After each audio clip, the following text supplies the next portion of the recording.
If you're embarking on the journey of getting a new website built for your law firm, I want you to stop for a second and think about this.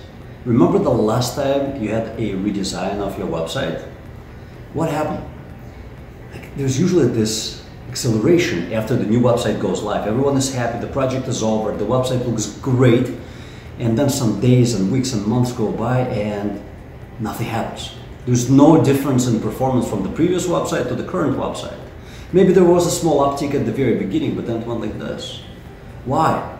Did you know that 72% of all websites fail? Of all new websites fail. Why? Well, there are a number of reasons, and today I'm only going to talk to you about what makes a high-performance website for a law firm.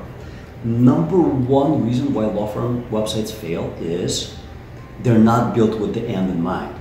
Meaning, when a website is being built, it's being built simply for the sake of getting a new website because our old website looked outdated, unprofessional, etc.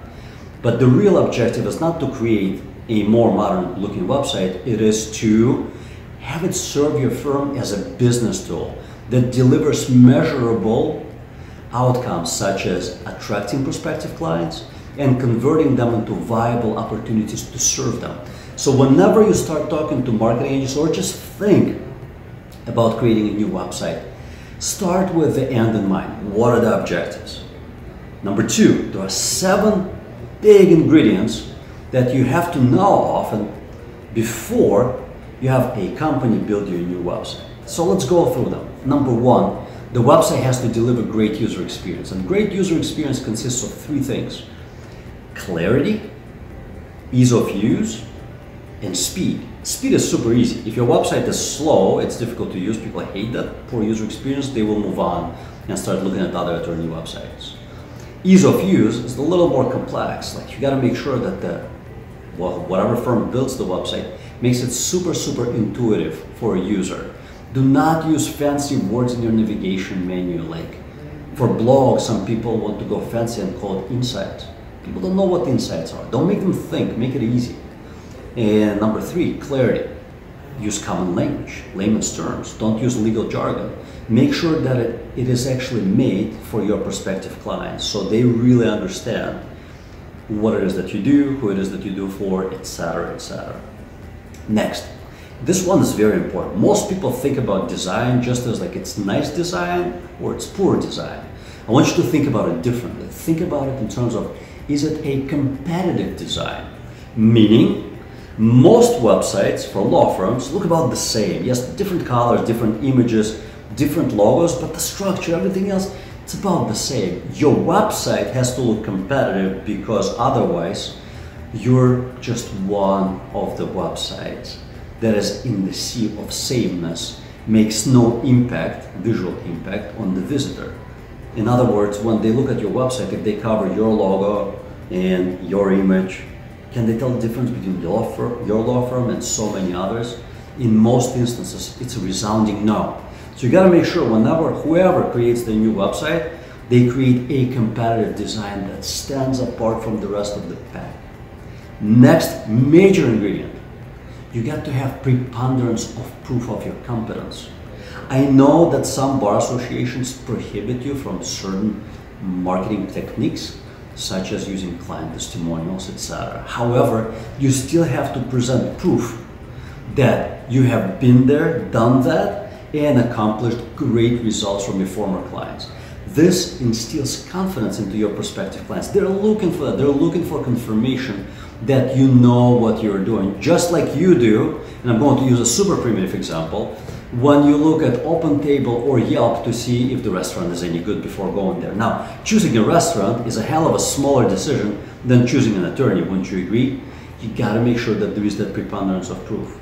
Next, you got to have a growing number of answers to your prospective clients' questions. Meaning, people, before they start talking to attorneys, very often now look for information not about attorneys, but about the legal problem that they're having. They want to understand, before they start talking to an attorney, they want to understand the problem that they're facing, possible repercussions, possible outcomes, possible ways to go. In fact, Forrester Research have established 7 years ago that vast majority of consumers make their buying decision online. They go through that buying decision 67% of the time, 2/3 of the way, before they reach out to a single attorney.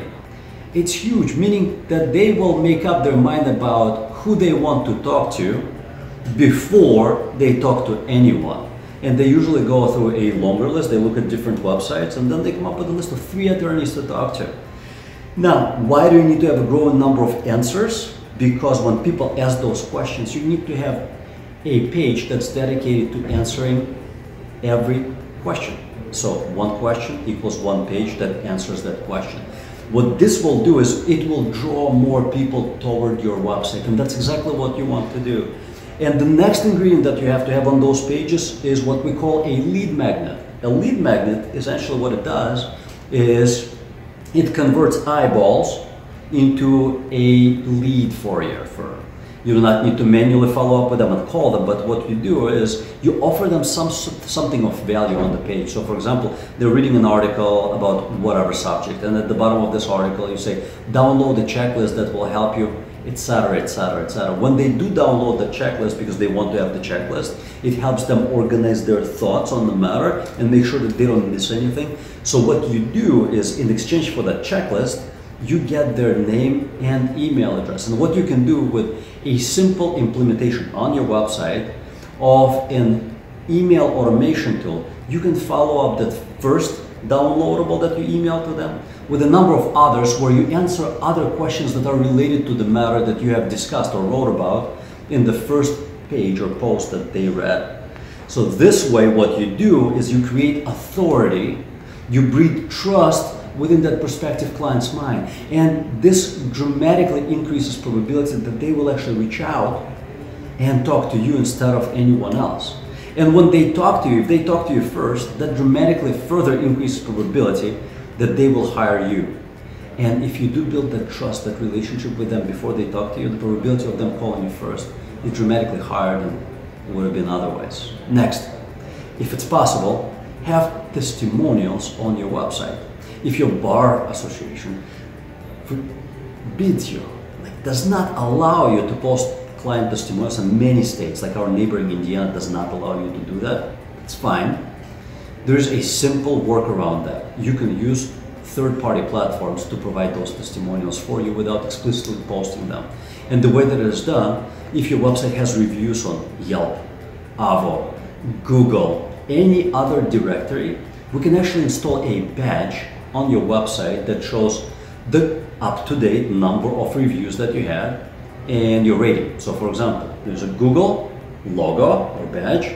Underneath it, it says 4.5 stars, 98 reviews. This replaces those testimonials. Consumers know that they can click on that badge and go straight to those reviews and actually see what people say about that. So essentially it's the same thing. The last and final piece of the puzzle, humility. Make sure that your website has plenty of it.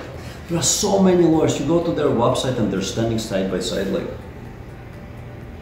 very important people. No, I get that, you are very important, but at the same time, people like to buy from people that they like. And when your stance is like, chances are that you're not as welcoming as someone that looks like this, right? You gotta make sure that there is humility in your images, in your videos, and in your text.